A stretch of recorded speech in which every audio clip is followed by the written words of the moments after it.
पिछली श्रृंखला में हमने देखा कि जब कृष्ण कर्ण से दुर्योधन को छोड़ करके पांडवों के तरफ आने का निमंत्रण देते हैं या आग्रह करते हैं और यह कहते हैं कि तुम अगर दुर्योधन का साथ छोड़ दोगे तो यह युद्ध टल जाएगा, जिससे कि मानवता का कल्याण होगा। और इसके साथ ही साथ जब पांडवों को कुरु राज्य प्राप्त होगा तो वह राज्य मैं तुमको दे दूंगा। और राज्य दुर्योधन का साथ छोड़ने का कारण वह उसके जन्म का रहस्य बतलाते हैं और कहते हैं कि तुम कुंती के प्रथम पुत्र हो, इसलिए तुमको पांडवों का साथ देना चाहिए। लेकिन कर्ण जो है वह इससे स्पष्ट इनकार करता है और वह कहता है कि नहीं, मैं कुंती को कभी माँ नहीं मान सकता, क्योंकि कोई भी माँ अपने पुत्र को दुखों से बचाती है, न कि उसको दुखों में डाल आती है। वह कैसी माता थी जो कि अपने पुत्र को मरने के लिए नदी की धारा में छोड़ दिया। प्रायः सभी माताएं अपने बच्चे को गले से लगाकर गोद में लेकर के पालती हैं, आंचल से ढक कर के पालती हैं। वैसे भी मनुष्य को जन्म के समय बहुत कष्टों का सामना करना पड़ता है और उस कष्ट से जब बालक आता है तो उसकी माता या उसके परिजन जो हैं वह उसको दुलार करते हैं, उसको प्यार करते हैं, उसको संभालते हैं। इस तरह से बच्चा जो है वह अपने कष्टों को भूल जाता है। लेकिन यहाँ पर तो कुंती ने मुझे नदी की धारा में बहा करके मातृत्व को स्वयं ही समाप्त कर दिया। वह माता के पद से स्वयं नीचे गिर गई। और मान लीजिए कि अगर धारा में बहाना उसकी व्यवस्था थी तो फिर जब हस्तिनापुर में उसने मुझे पहचाना तो फिर उसने मुझको मेरा परिचय क्यों नहीं दिया। और सामने समाज के सामने अगर उसको परेशानी थी तो छुप करके भी तो वह मेरी सुधि नहीं ले सकी। वह महारानी बनी रही, वह सम्माननीय बनी रही, आदर पाती रही और मैं समाज में तिरस्कृत होता रहा, अनादरित होता रहा। तो ऐसी स्थिति में मैं कुंती को कैसे माता मान सकता हूँ। उससे तो मेरी राधा ही माँ थी, जो कि जब मैं कहीं से अनादरित होकर, तिरस्कृत होकर या दुखी होकर आता था तो वह मुझे अपने गोद में स्थान देती थी, आंचल से मेरे आंसू पोंछती थी और मुझे गले से लगाती थी। तो जब माँ का प्यार राधा ने दिया तो फिर मैं कुंती को अपनी माँ कैसे मान सकता हूँ। और फिर इसके साथ वह दुर्योधन के लिए भी कहता है कि कुंती ने मुझको जन्म दिया और राधा ने माँ का कार्य किया, लेकिन जो असल जीवन कहते हैं, जो सम्मानित जीवन कहते हैं, वो उसने मुझे दुर्योधन ने दिया। और ऐसे भी हम केवल जीना ही जीना नहीं है। अगर अपमान सह करके केवल खाना खाकर सो कर के अगर हम जीवन बिताते हैं तो यह कोई ज़िंदगी नहीं है। तिरस्कृत होकर जीना और नहीं जीना एक बराबर है। तो समाज में हम एक सम्मानित स्थान चाहते हैं और वही हमारा परिचय होता है, वही हमारा स्थान होता है। तो और वह सम्मान जो है, वह स्थान जो है, वह मुझको दुर्योधन ने दिलाया। तब वह कहता है, हे कृष्ण जरा यह भी सुनिए, सच है कि झूठ मन में गुनिए, धूलों में था मैं पड़ा हुआ, किसका स्नेह पा भरा हुआ, किसने मुझको सम्मान दिया, नृपता दे महिमावान किया, अपना विकास अवरुद्ध देख, सारे समाज को क्रुद्ध देख, भीतर जब टूट चुका था मन, आ गया अचानक दुर्योधन, निश्चल पवित्र अनुराग लिए, मेरा समस्त सौभाग्य लिए, कुंती ने केवल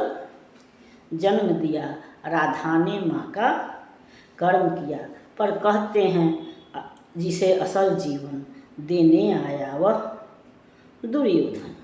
वह नहीं भिन्न माता से है, बढ़कर सोदर भ्राता से है, राजा रंग से बना करके यशमान मुकुट पहना करके, बाहों पर मुझे उठा करके, सामने जगत के ला करके, कर्तव्य क्या क्या न किया उसने, मुझको तब जन्म दिया उसने, मुझको नव जन्म दिया उसने, है ऋणी कर्ण का रोम रोम, जानते सत्य यह सूर्य सोम, तन मन धन दुर्योधन का है, यह जीवन दुर्योधन का है, सुरपुर से भी मुख मोड़ूंगा, केशव मैं उसे न छोड़ूंगा, सच है मेरी है आस उसे, मुझ पर अटूट विश्वास उसे, हाँ सच है मेरे ही बल पर, ठाना है उसने महासमर, पर मैं कैसा पापी हूँगा, दुर्योधन को धोखा दूंगा, रह साथ सदा खेला खाया, सौभाग्य सुयश उससे पाया, अब जब विपत्ति आने को है, घनघोर प्रलय छाने को है, तज उसे भाग यदि जाऊंगा, कायर कृतघ्न कहलाऊंगा, मैं भी कुंती का एक तन, किसको होगा इसका प्रत्यय, संसार मुझे धिक्कारेगा, मन में वह यही विचारेगा, फिर गया तुरंत जब राज मिला, यह कर्ण बड़ा पापी निकला। तो उसके अलावा वह दुर्योधन के लिए कहता है कि मैं दुर्योधन को नहीं छोड़ सकता, क्योंकि कुंती ने मुझे जन्म दिया, राधा ने माँ का कार्य किया, मेरा पालन पोषण किया, मुझे प्यार दिया, दुलार दिया, लेकिन जो असल ज़िंदगी है वही बात है कि जीना और मरना तो सामान्य प्रक्रिया है, वो सब कोई जी लेते हैं, मर जाते हैं धीरे धीरे समय आने पर, लेकिन सम्मानित जीवन जीना एक विशिष्ट बात है, और वह विशेषता हम अपने योग्यता के बल पर प्राप्त करते हैं या फिर अपने परिजनों के सहयोग से प्राप्त करते हैं। तो यह जो उसको ही असल जीवन वही कहलाता है, वही हमारा परिचय होता है, नहीं तो सभी मनुष्य एक बराबर होते हैं, सोते खाते तो सभी हैं, और विशेषता तो हमारे में वही है कि हमारी योग्यता क्या है, हमारा परिचय क्या है, और हमारा परिचय ही हमारी योग्यता है, हमारी विशेषता है। तो वह जो विशेषता जो थी, जब मैं समाज से तिरस्कृत था, समाज में मेरा कोई स्थान नहीं था, जब मैं वो रंगभूमि में अपमानित होकर भीतर ही भीतर टूट चुका था, तो वैसे समय में कुंती ने तो आगे बढ़कर मेरा परिचय नहीं दिया, जबकि कुंती मुझे पहचान चुकी थी, लेकिन फिर भी वह सम्मान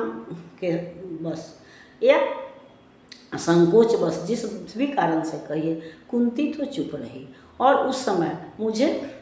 सम्मानित करने के लिए, मेरा उचित स्थान दिलाने के लिए दुर्योधन ही आगे आया। दुर्योधन ने ही आगे बढ़कर अपना मुकुट मेरे माथे पर रखा, और तब मैं उस रंगभूमि में खड़ा होने के योग्य, प्रतियोगिता करने की योग्य बन पाया। तो असली जीवन तो मुझे दुर्योधन ने दिया, तो फिर मैं उसको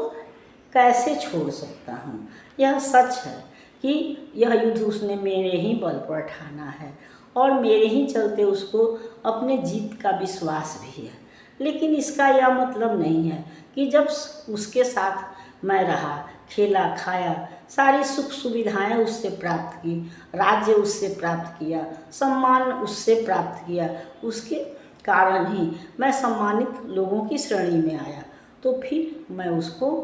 कैसे छोड़ दूँ। और अगर आज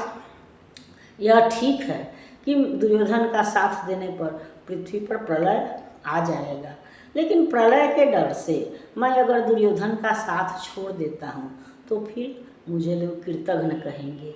पापी कहेंगे, और मेरे जितने भी सद्गुण हैं, दान धर्म या योग्यता विशेषता, वो सारी जो है वह समाप्त हो जाएगी, और मेरे ही साथ साथ न केवल मैं ही बदनाम होऊंगा, बल्कि अर्जुन भी बदनाम होगा, कि लोग कहेंगे कि अर्जुन ने युद्ध के डर से यह नया रिश्ता खोज निकाला, क्योंकि अगर यह रिश्ता था तो कर्ण भी हस्तिनापुर में था और कुंती भी हस्तिनापुर में थी, तो इतने दिनों में किसी को इस रिश्ते की याद क्यों नहीं आई। तो इस तरह से हम दोनों बदनाम होंगे। तो इसलिए मैं दुर्योधन का साथ नहीं छोड़ सकता, अब तो यह युद्ध हो जाने ही दीजिए। इस तरह से वह कृष्ण से कहता है और दुर्योधन का साथ छोड़ने से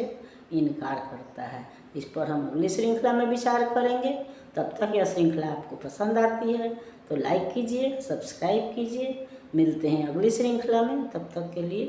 धन्यवाद।